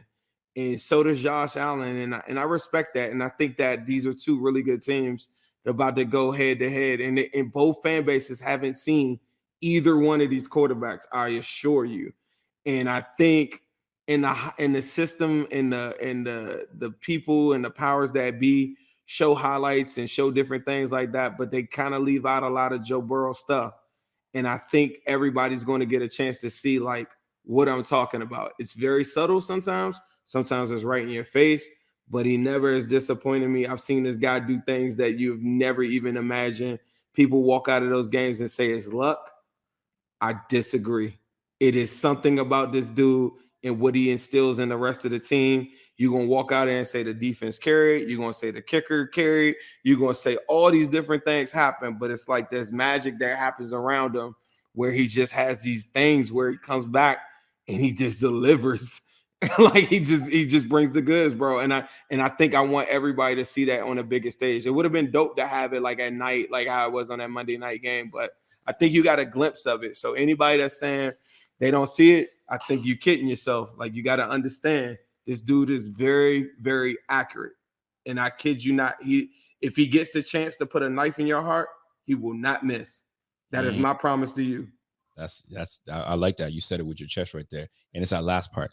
If he has a chance to stick it in your heart, he will do it. Now, I respect Joe Burrow. And you know what? And funny enough, when this Monday night game took place, and obviously the unfortunate situation happened, all I was reading and seeing was how like legit close and respectful Bengals and Bills fans were. There was no animosity, there was no rah, there was no like hate like you would have against the Ravens or whatever. It wasn't like that. And these two franchises have been around for a long time. We've had our battles in the past, in the 90s and so on and so forth. So there's no like we hate this team like the Bills hate the Patriots or the Bills hate the Cowboys. There's no hate. So it's funny how this is going to play out. And like you said, man, this is going to be a good game.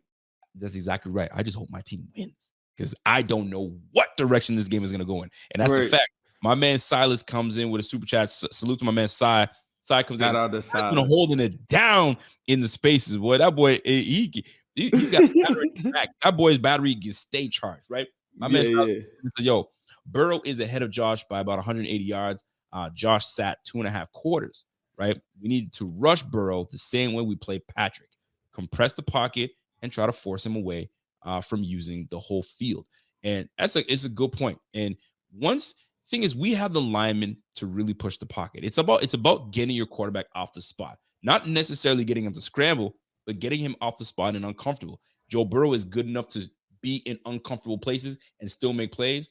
And that's where we just have to close. This is where guys like Von Miller would have been perfect for a game like this. But now the young Bucks got to step up. And that's what it's going to come down to. So Hendrickson, Hubbard, Logan, you know what I'm saying? Jesse Bates, Von Bell, Eli Apple. This is going to be a damn game. You know what I'm saying? Offensive side, T. Higgins, Hayden Hurst. The one thing that we didn't talk about, and you thought I was going to let you get away with it. There's no way I can. Your offensive line. How concerned are you? You got Jonah Williams out, Lyle Collins out, and now Kappa out. And you got 3, I don't want to call them new linemen because I know they're not new linemen. You got linemen that have some experience. But for me, chemistry is everything. How concerned are you that you don't have your starting 5 going up against a very good defensive front from the Buffalo Bills? If I answer this question, are you going to answer my question I have back for you? 1,000%. Okay. We're going to be real here, right? You're gonna be dead ass real. That's the only way to do it. So now, you'd be a fool not to be concerned with, like a brand new starting left tackle, brand new right tackle, and a brand new right guard. It's the thing that I'm, like if you're a Bengals fan, you got to be sitting there saying, how like I heard people say, well, if Josh Allen doesn't turn the ball over, like we're gonna win. Like if they block for Joe Burrow, I feel really confident. But you know how that goes. Like you just don't know because you haven't seen this alignment together. And I did see a rep with, and I've been posting it, the guy Jackson Carman starting at left tackle. I thought he looked really good last week in his, like in his first start at left tackle. I thought he looked better than Jonah Williams at time because because of his stature. Jonah Williams has been like an undersized tackle that our fans argue should have been a guard, and he's given up like 14 sacks on the season and probably been the most inconsistent portion of our offensive line. The Alex Kappa injury last week was the one that I was like, oh my God, that was the best guy on our offensive line. Y'all don't know he blocked for Brady in Tampa Bay and stuff. Right. So that was a big pick. that was the best guy. Lyle Collins, he was battling like a back injury all year. The guy, and I loved him in the run game, and I thought he was amazing in that. In pass blocking, he got a habit of like lunging and stuff like that. He was the lowest graded pass blocker on our team. The kid Adeniji came in. He started on the Super Bowl team or whatever, which brings me to my last point. I think that he's cool, but he struggles with power. So Russo has to go crazy on him. Like that's a big matchup for you guys. Like he cannot Russo. Like I don't know if Russo had a pressure or a sack or anything last week, but he has to be. He did. No. Okay, I didn't see that one. You best believe it. He had a pressure, and I think he had 0.5 of a sack, I believe. Or I think I rewatched it. I rewatched the game though for sure. So check that. But I didn't think. But be that as it may, I think that Adeniji struggles with power and stuff, and Russo brings power. So that's a guy that 100% they need to be watching for. But I will say this, and my final point on that is that if you were to ask me, is this offensive line better right now than what it was last year? Even with the three things that you just said? Yep. Hell yeah. Okay. Like that line, the line from last year, horrible. Like Joe Burrow just threw go balls all day and all this underneath stuff. It was like ball out quick, whatever, and go balls. There was no 5-step drops or anything like that. We've evolved into that. So that's the one thing I can say. I think the line sucked like the worst ever last year. Right now, they just suck. Now, my question to you is, how confident do you feel about your offensive line? You know what? My offensive line is listen, let me put it this way. 7 sacks. I know. I do not feel the 7 sacks it was game plan. It was more so about the game plan of it wasn't a wide 9 that they did, but they purposely let Jalen Phillips and Bradley Chubb get to the corners and force Allen up the funnel. They wanted to funnel him up, right? So Allen now has to make a decision. Am I going to take off or are my eyes still downfield? And by the time he's ready to make a decision, it's over with. So it was a lot of self-inflicted sacks. Was it because our line was so horrible? Not necessarily. It was more so Josh just indecisive on what he wanted to do and take it, and they got him. Now, is it still concerning? 100%. Am I concerned about Spencer freaking Brown, my right tackle? Heck yeah. Pass blocking, liability. That's why on the right side of my line is the weak side. Left side is the strong side. We got Deion Dawkins, we got Roger Saffold, and we have a steady in Mitch Morse. Mitch Morse is the key to this offensive line. But that right side, more specifically right tackle, I have an issue. Hendrickson, that boy's a problem. He's a problem. Now, you don't get many sacks. I get that part. But you guys are freaking disciplined. You guys are tacticians. You guys, you know where to be. But for me, the key to this game, and I didn't really break it to you yet, but the key to this game, honestly, is DJ freaking Reader. DJ Reader is a problem.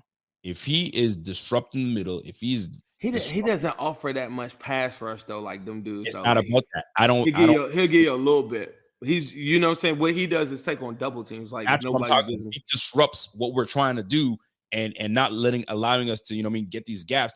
That's problematic for us. So if we need to make sure that we're sound. We get it. I'm gonna go into Coach McDermott's, you know what I mean, bag. We need to be fundamental, you know what I'm saying? Key fundamentals and just stay in your lane. Make sure you handle your business. Don't get out of pocket. Let Josh do what he does. You give Josh time, Yeah, Josh will cook. it's over. Let him have time to survey the field. We got them dogs, and a lot of people think we just have digs. Gabe Davis here and there. There are some names that a lot of these cats don't know about. Khalil Shakir. You let him, you give him an opportunity to get out there, make plays. Watch out. Dawson Knox hasn't even got hot yet. Watch out. But it's all a matter of if you give him time. Josh can cook 350 yards, and people are talking about, oh my gosh, we are concerned. Boy, he put 3 touchdowns and 350 yards, and we talk about turnovers. We talking about turnovers? Yo, we won the game. That's what matters at the end of the day, and we shot ourselves in the foot. Imagine if we don't shoot ourselves in the foot. The same way you said, you blitz, it's over with. So we shoot ourselves in the foot. We don't do that. It's a wrap. But it's gonna be you turn the ball over 3 turnovers against the Bengals. You're gonna lose. I'm gonna tell you. We were face. You see me. I'm letting y'all know that right. You turn the ball over 3 times with the Bengals. You might turn it over 2. That might be an L. I'm trying to tell you. He get the ball back. It's efficient. And like he feasts off of like that's like food for real. Like that's the one thing I do know. I don't think people that say that, I feel like it's like an oversell about the turnovers with him because I'll take the reward anyway. But if he turns the ball over 3 times, you're gonna walk out of that stadium mad as hell. What if he doesn't turn the ball over at all? I think you got a really good chance to win. Way better chance than not. If I turn the ball over, I think that is kind of weird. People aren't talking about Burrow possibly like turning the ball over. Or I know, man. The dude's throwing. He's thrown what 14 interceptions or 12 interceptions. I think it's like 12. But like I said, out of it though, all interceptions have a story. But if you go look, 6 of them are like on tip passes. But he's not going to throw it down the field and like go get a pick. But like if your guys get your hands up, like I've seen that so many times. That's like something that Bengals fans like cringe at when we see it. But just stay away from Jordan Poyer. That's all I'm gonna say. Stay away from Jordan Poyer. Did you see Jordan Poyer on the first play of the game on that Monday night game? I put him on the ground. I thought he was breakdancing. I saw that too. I saw that too. But Jordan Poyer. Look on my Twitter. That thing. he's playing for a little more. I think he's a great safety, bro. Like straight up. But to me, it's about scheme. It's not like I remember back in the day, it would be like Ocho Cinco versus like Darrelle Revis, and you'd be like, who's gonna win this man? Like the Bengals aren't like that. Like it's a scheme where they're all tied at the hip with each other and they just work with each other. And the linebackers get sideline to sideline. It's not about. It's just a big. It's just like a great team effort. So I know it's like in this day and age, it's like Sauce versus Diggs. Like it's not like that with like you're not going to get one-on-one situations with Eli Apple or one-on-one. Like you're not going to get many if any at all. Straight up, that's not how they play. Zim, it's a lot of zone, bro. Last question from you because you've been so grateful with your time and I appreciate you. Man. I was like, man, let's talk. This is fun. So check this out, man. I hate doing it. I don't know how you if you like doing this or not. I usually wait till the last second for me to do this. And ironically enough, I didn't give my thoughts on it the last game we played, and the game didn't finish. So score predictions. You got a score prediction. Some people love them, some people hate them. I personally hate doing score predictions. I can't do score predictions, bro. Can I say that I think it's a Bengals win? I mean, I think it's a Bills win. So I guess we're gonna sit here and do that. Oh, you know what? But I will do this though. I will do this. I do this with my own guys. I'm gonna do it with you, right? And we usually have something on. I mean, this is my segment. I'm like superstitious with that. I'm sorry, man. Like even on my own show, I never do score predictions, bro. I'm sorry. Yo, listen.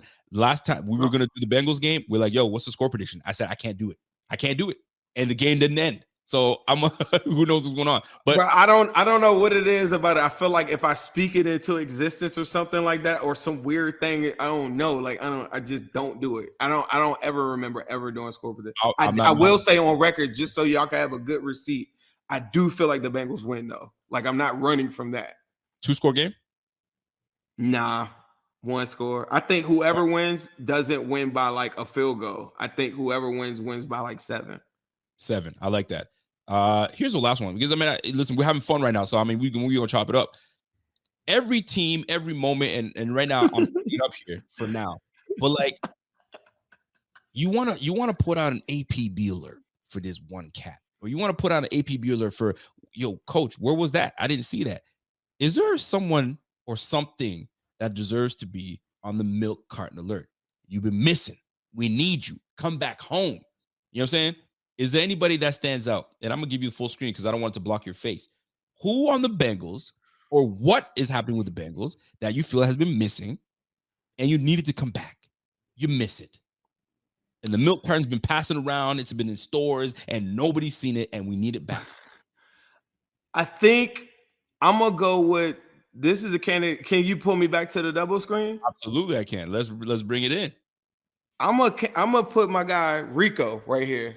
Talk to me now. After Sunday,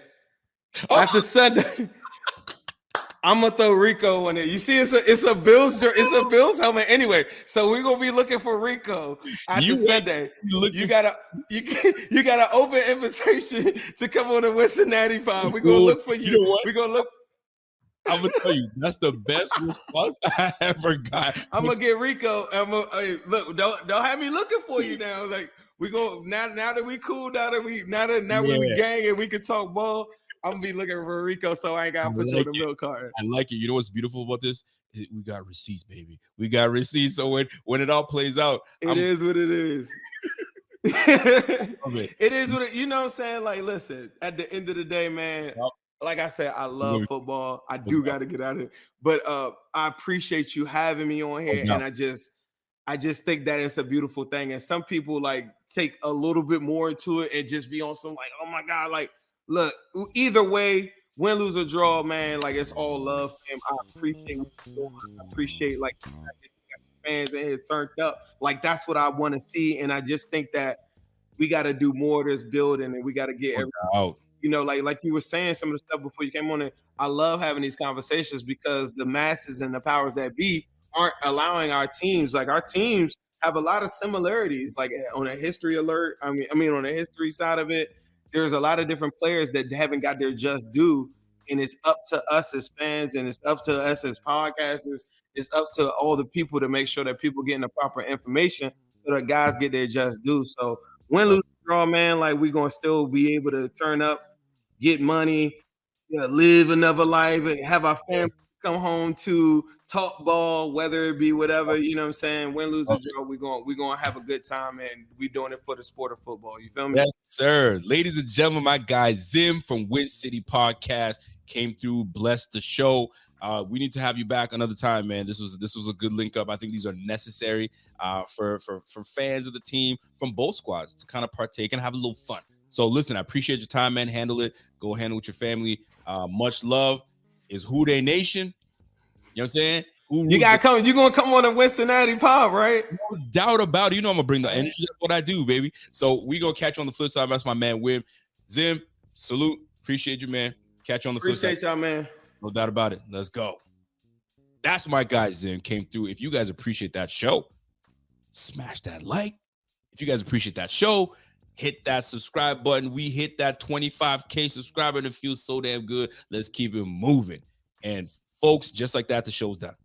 I thoroughly enjoyed that show. It allows me to chit chat, allows to, to be in our element. You know what I'm saying? Salute to my man Silas that put me on.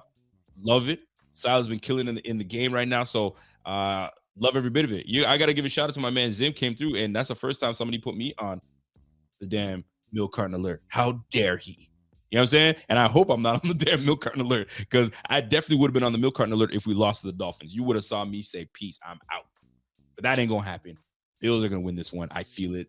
I feel it's going to be a good game. You know what I'm saying? But real talk, shit talking aside, heck of a game that's going to happen between the Bills and Bengals. Like, this is long overdue. This was supposed to happen on the bright lights Monday night. They put us on a 3 p.m. game. You think they would give us the night game, but it doesn't matter. We got to handle business. We got to stay injury-free. We got to stay mistake-free. We got to be disciplined. The same way they're disciplined on defense, we've got to be disciplined on offense. Josh Allen, Do not be afraid to take the check down. Your opportunity will come for you to strike.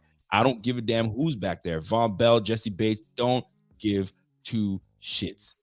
Take what they're not covering guys like Diggs all day and Gabe Davis and Dawson Knox. You don't get guys like that. You didn't have that playing against the Ravens.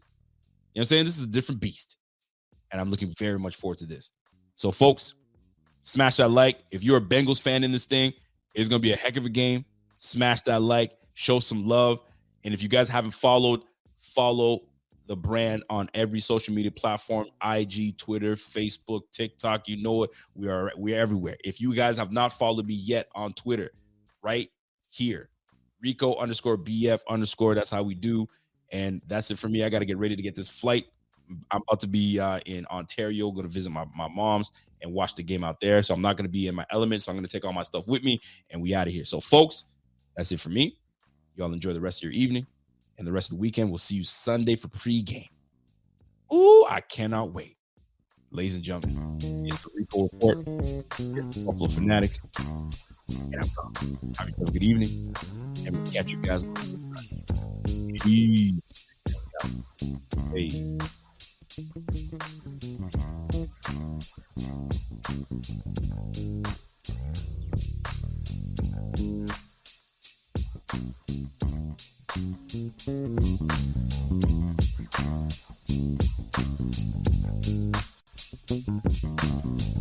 If you're a podcast host, listen up, this one's for you. My name is Allie Jackson. I'm the host of Finding Mr. Height, a dating and relationship podcast that I've been doing for 4 years now, sharing my positive and practical approach to dating that's built on my own life experience. And I wanted to share another experience that I've had, my secret behind monetizing my show. It's called Red Circle, and I was just telling my colleague about how much I love their platform. With Red Circle, not only am I getting a seamless hosting experience, but I also love the support I receive in ad sales. It's not just typical ad sales either. It's targeted opportunities based on my show and my life. And the platform is super simple. You just set your preferences and Red Circle matches you with sponsors that align with your show. You can vet every opportunity and their platform gives you great analytics. More recently too, my Red Circle team has brought me opportunities outside of my podcast on social media to really augment the podcast partnerships, bring them full circle. I just can't recommend them enough. If you want to give it a try, go to redcircle.com to get your free trial. That's redcircle.com for a free trial.